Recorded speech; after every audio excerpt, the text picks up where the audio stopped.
Earlier today, a meeting between ministers of foreign affairs of Russia, Ukraine and Turkey has concluded. China says that it will not tolerate the independence of Taiwan. This can definitely lead to the Third World War, very close to Kiev, Ukraine. Visa and MasterCard has suspended its services in Russia. Oil can reach as high as $240 per barrel. The USA eases its sanctions against Venezuela. What's up, investors? It's the Russian Dude, and this is your 14th day update on the Russian-Ukrainian war. There are some explosions that can be seen in Mariupol, Ukraine. This woman was caught trying to steal humanitarian support items. For that, she was caught and humiliated. Earlier today, a meeting between ministers of foreign affairs of Russia, Ukraine and Turkey has concluded. And please pay attention here, because this is the most important event of the day. First of all, Sergei Lavrov mentioned that Russia is still willing to continue opening humanitarian corridors in the territory of Ukraine, as well as that Russia's main objective in this conflict is to keep Ukraine neutral and to not allow the militarization of the country. And one of the major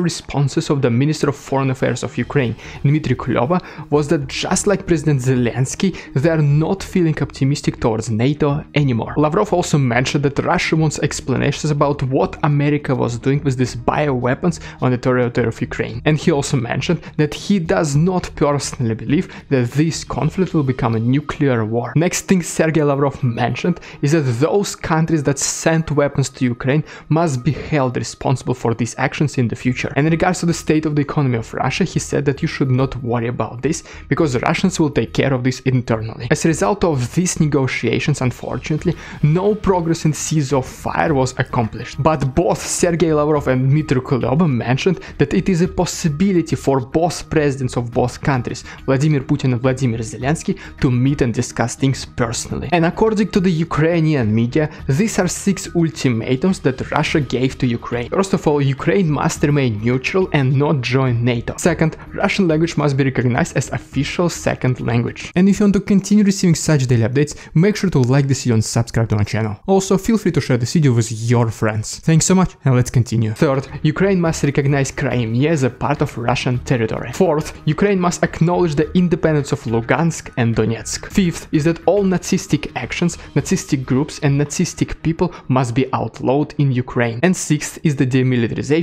of Ukraine. Ukraine responded to these ultimatums, saying that it will not follow them. Industrial equipment company Caterpillar has left Russian market. Marodiers across Ukraine are still being caught, detained and humiliated. Google is halting Google Play system in Russia, which basically means that app developers will no longer be able to receive money for their apps. US House approves $13.6 billion bill in aid for Ukraine. These are the consequences of military actions in Bravarsky Rayon, which is very close to Kiev, Ukraine. Mall Nikolsky in Kharkov, Ukraine was under attack this night. President Zelensky signed an order under which it is now legal to seize any Russian property. And according to Zelensky advisors, more than $100 billion worth of assets in Ukraine were destroyed. The President of the United States, Joe Biden, said that the highest in 40 years inflation in America, which is 7.5%, is directly related to Russia. Not 2 years of money printing, not extremely low interest rates,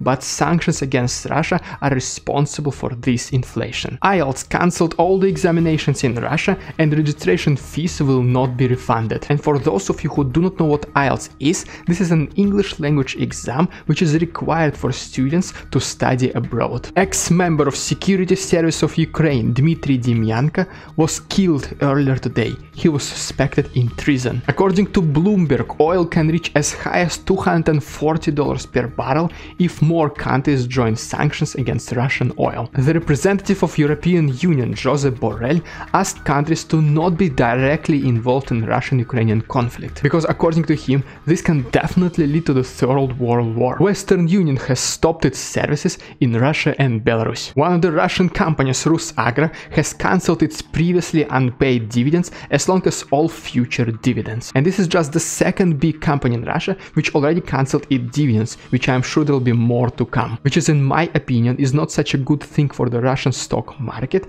because Russian companies are known for their high dividends, which basically means many people were investing in Russian companies solely for dividend purposes. And if you take this away from them, there is not going to be major reasons to continue investing in Russian companies. The USA eases its sanctions against Venezuela in hopes to continue receiving supply of oil. The Moscow Stock Exchange will once again not hold any trading activity on March 11th. Warner Brothers, along with HBO, which it owns, will no longer do business with Russia. President Vladimir Zelensky signed an order under which regular Ukrainian civilians can use weapons during military conditions. Russia can seize the property of foreign companies that are leaving Russian market, such as McDonald's, IKEA, Apple, Volkswagen and Microsoft. This is the state of Akhtirka, Ukraine, after artillery strikes and airstrikes. Ukraine has received the second batch of Starlink internet sent by Elon Musk. In Latvia, it is now illegal to watch Russian TV channels. For this you can be fined 700 euros. The president of France, Emmanuel Macron, says that talks about Ukraine joining the European Union are impossible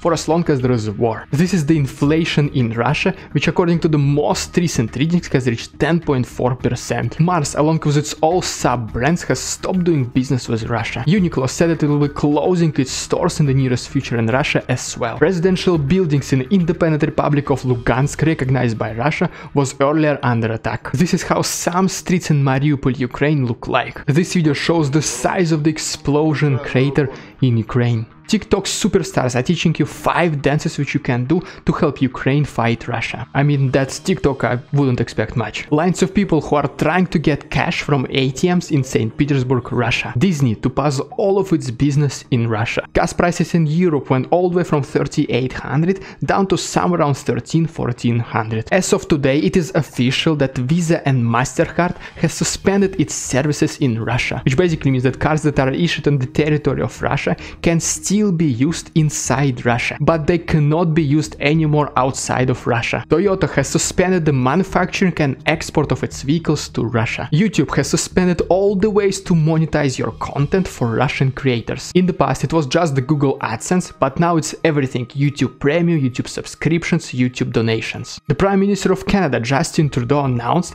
that he will be sending $50 million worth of aid to Ukraine. China says that it will not tolerate the independence of Taiwan. And at the same time, they said that this is an internal problem and they will not allow foreign countries to intervene in this conflict. US bans the import of Russian oil. Russia will no longer participate in Council of Europe. Several humanitarian corridors were opened to allow refugees to escape the following regions: Тростенец, Краснополье, Sumy, Mariupol, Volnovakha, Izum, Bucha, Borodyanka, Irpень and Gostomel. Russian billionaire Roman Abramovich, who was openly supporting Ukraine and was willing to donate the proceedings of sale of his football club Chelsea to support Ukraine, is now also under sanctions. Benedict Cumberbatch, British actor, is supporting Ukraine. Mondelez International cuts all of its business relations with Russia. Following IELTS, TOEFL also suspended all of its English language examinations in the territory of Russia and Belarus. Thank you so much for your support, stay safe and see you next time.